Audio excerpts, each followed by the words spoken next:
Pereira, and I'll be a professor, executive chairman and CEO of a company called Meridian. And I'll share the story of Meridian over the last year and a half. I create value. I work in companies, sometimes that need turnarounds, and I go in and create value. I spend a lot of my years doing a lot of cross-border transactions across many different countries and creating value for companies, building new strategy and executing. And I've done that most of my life.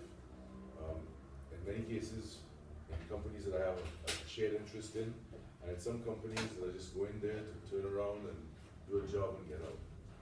Today, I support me through these acquisitions. Acquisitions are very tedious exercises because the due diligence process required to make a successful acquisition is long, it's lengthy.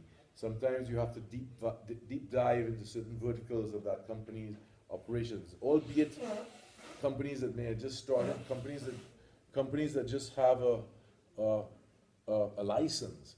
You still have to go in and deep dive into the environment, the market conditions, and what would be the strategy to roll out a successful operation. And in doing that, you need people that have expertise and experience to support you. Well, I was given the mandate at that time as I went out to make the acquisitions that the only members of the team that would be allowed to me were those that had been from Palestine. So we went out to start doing acquisitions. And I'll tell you a couple of stories about acquisitions and what happened. The first couple of acquisitions that we went to make, I was asked to meet an individual from Kazakhstan, and his name was Rateb Al-Salib. And you can Google this guy, Rateb Al-Salib. Now, I had my team go do background checks, make sure that everything was okay, and that in fact that his credentials was one in alignment with what our strategy was. Rateb Al-Salib had just been awarded the mobile license in Kazakhstan. And it was given to this, and in Kazakh there are these tribal leaders, you know, and it's a very prestigious thing to have a license there. So I met Rateb in his country, and on my first meeting he came to me, and he was walking with somewhat of a limp, and he had a prosthetic arm.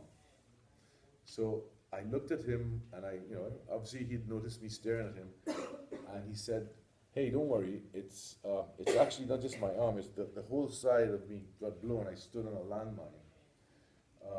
But that's all in the past. I used to be a spokesman for the Taliban, but I'm since no longer, I'm good, everything, that's no longer the case. I'm now in the telecommunications business. Well, a lot of our expansion that was being done was depending on and utilizing an agency out of Washington called OPIC, Offshore Protection Insurance Corporation, that obviously is looking to ensure that there's clear and visible transparency in terms of no relationships to any sort of entities or individuals that have anything to do with terrorism or wrongdoing or anything. And here's an individual that had been involved in this kind of activity. So I immediately knew at that point there was no way that I could move forward with this proposition. Found a way to get myself out of there and get back to base, and went to my team and said, guys, what's wrong with you? I mean, you almost set me up going into this scenario. You actually did. Well, the response I got from my team was, "What do you mean? We know the guy was this and that, but he's paid his dues. He's a reformed man. He's a good businessman to do business with now." So the man's mindset and mentality was from my team was, it's okay if you had that sort of history in the past, and you can still move forward in a normal way. But the problem was the people that we were dealing with internationally, and one of the problems that we had, why we had to establish VTEL in an independent country, was because of the stigma attached to the Palestinian territory at the time. And here we are going into these foreign countries, and again meeting up against people that have involvement in activities that are frowned upon. So the strategy of expansion, albeit maybe a good strategy, because I had been limited with my human resources and the choice of who I would use for human resources in my plan, my strategic plan was beginning to waver. It was beginning to flounder as if it was going to be effective. Needless to say, I continued on, and and we continued working on acquiring, looking for companies to acquire as part of our model that we had pipeline. Some of these companies that we had looked at were also based in the Caribbean. And the idea of in the Caribbean was because of all the islands, each of their own independent telecommunications in a fragmented area with small little markets. The objective was to acquire all these entities and bundle them together so that the sum total of the parts became a significant volume that was a threshold. So we began going after acquisitions in Cayman Islands, Trinidad, and some of the other countries. And in one of these acquisitions that we had negotiated with a dear friend of mine who had known that owned this telecom company, and we had got the terms of agreement. Everything was pretty much done. It was just a matter of going and writing the check. So my team from Palestine were with me, and they insisted that they wanted to go and close the deal. They were capable. I said, okay. So we both left Trinidad at the same time. They flew to Cayman to close the deal, and I flew to Miami. Both about equidistant, same distance of travel. They went on the private jet, and I flew the commercial. I landed into Miami, and there were a gazillion missed phone calls from Cayman Islands. So I said, oh wow, the deal's done, must be wonderful. So I got off and I called my counterpart who had went to Cayman, and I said, how's everything? He said, oh, we're back in the hotel. I said, well, great, everything went smooth. He said, no, we got kicked out of the offices. I said, what do you mean you got kicked out of the offices? He said, well, the guy doesn't like cigarette smoking. I said, what do you mean he doesn't like cigarette smoking? He wouldn't kick you out for something like that. Yeah, he kicked us out. So I hung up and I called Gene, the owner of the company, and said, hey, what's going on? He said, let me tell you, I don't want to do business with these guys. I don't care how much money you offer me, the deal's off. I said, what happened? He said, well, they come into my office and they start smoking in my boardroom, and they know I don't like cigarette smokes, and they're telling me it's not going to make a difference because within the next 30 minutes, the company is going to be theirs and they can smoke in here anyways. So he decided that there was no way he was going to do business with these guys. So, you know, they and they are perfectly good transaction, but because of cultural differences, right, and not understanding, you know, in the Caribbean, people do business based on relationships.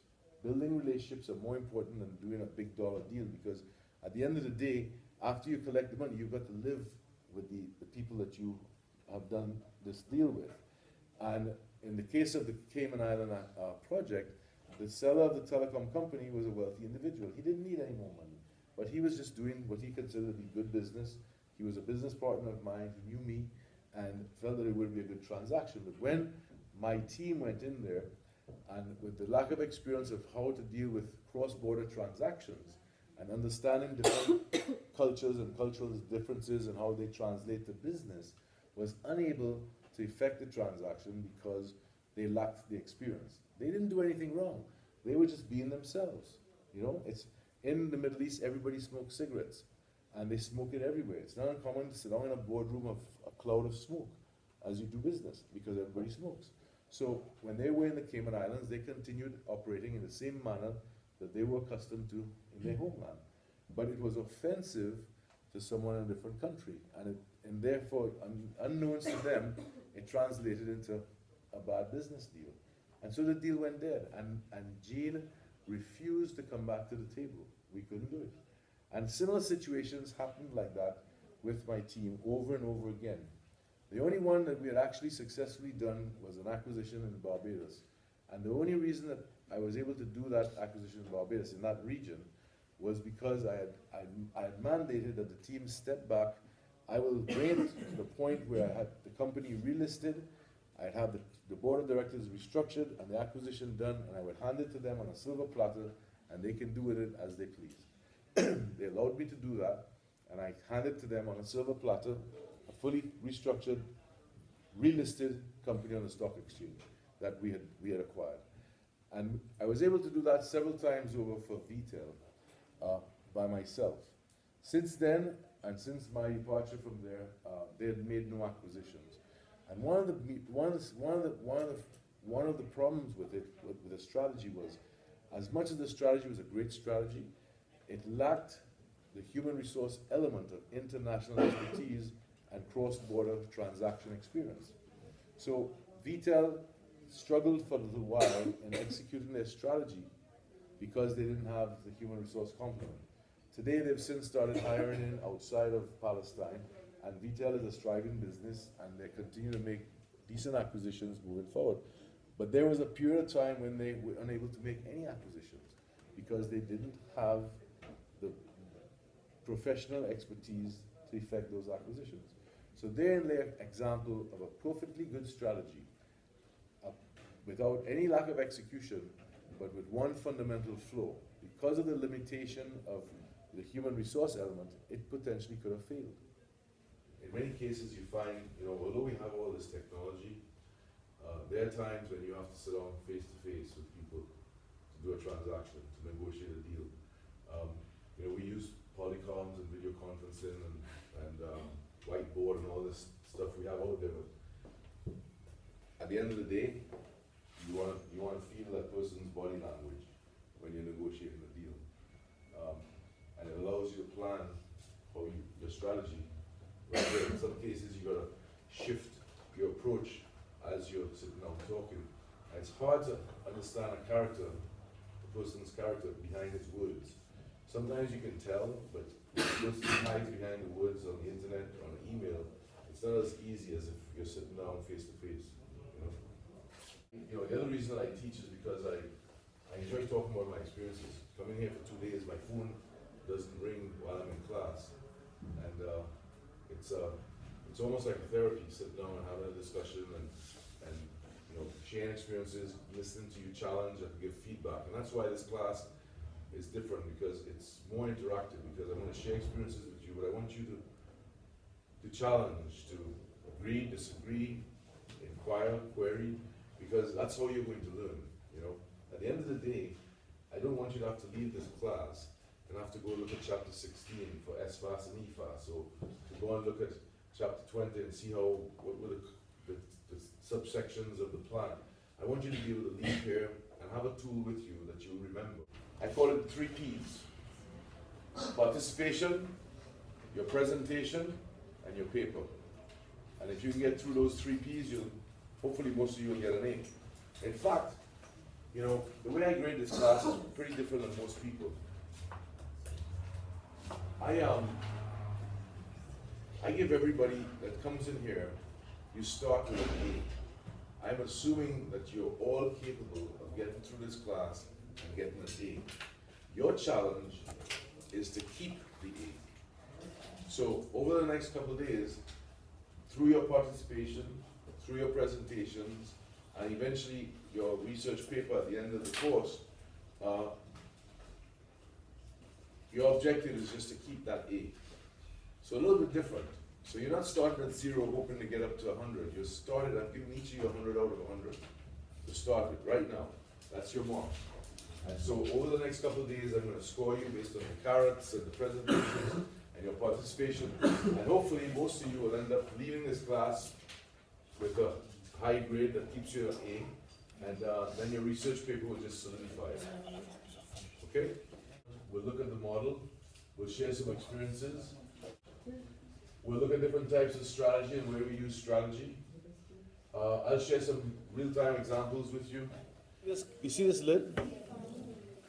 I just went downstairs to get a cup of coffee, and I saw this lid, things like this, right? When we make this is made from a petroleum plastic, right? So just think about this. We'll drink a cup of coffee, right? What's the useful life of this lid? No, what's the useful life? 10 minutes? 10 minutes, right? So we fill a cup of coffee and we drink the coffee for 10 minutes. And then we take this lid and we throw it somewhere, right? And it sits there for 1,000 years. Because it won't degrade, right? Tomorrow I'll bring you a lid. I'll show you. It's funny because our company, Meridian MHG, we manufacture a 100% biodegradable replacement for this. I'll bring you something we made 2 weeks ago at a big company that makes these lids in the United States, and you couldn't tell the difference. Looks the same, feels the same, except after you use it for 10 minutes and you throw it in your backyard, in 90 days, it will disappear back into the earth. save your planet, right? Yeah. But it's much more expensive to produce, no? No, not really. It it costs about 15% more today, but that's because petroleum plastics manufactures about 6 billion tons of plastic products a year. Our factory is the only one in the world that can do this, and we'll be manufacturing in the next few months. We do about 6 million pounds. So when we increase the capacity of our factory to 200 or 300 million pounds, we become we become less expensive than this petroplastic. This costs about $1 a pound polyethylene, and our product is about 115, 120 a pound today. And as we increase the facility, it'll come down to 75 cents a pound. So it'll be cheaper. But it will not only be cheaper, the cost of it is not just the cost that you pay for this, it's the cost of the earth, you know. But if we can sell it cheaper and also save the planet, it's a better proposition. So I thought I'd bring this up because, you know, when I'm finished with this coffee cup, I'm going to take the cup, I'm going to throw it in the bin, right? And this will sit for 1,000 years. This paper product will disintegrate, but the top will sit in a landfill or wherever. It won't disappear, you know. So that's what MHD does. We make a replacement for this. In fact, we go a step further. In the inside of this cup, there's a coating. It's the inside. It's in the past it was made from a petroleum-based product. The reason for the coating is so that when the heat inside, you don't get condensation on the outside. And we're the first company in the world that makes the biodegradable replacement for this polyethylene coating. And every cup in the United States is coated with our product. I'm not sure if it is out here. I can't tell, but I don't think so. But there are companies out here asking to buy our product so they can coat the cups with this biodegradable product, so that now when you throw the cup away, everything will disintegrate. But in the past, if the inside was coated with the polyethylene, you throw the cup away and the inside does not disintegrate because it's petroleum based. It sits in the earth for 1,000 years.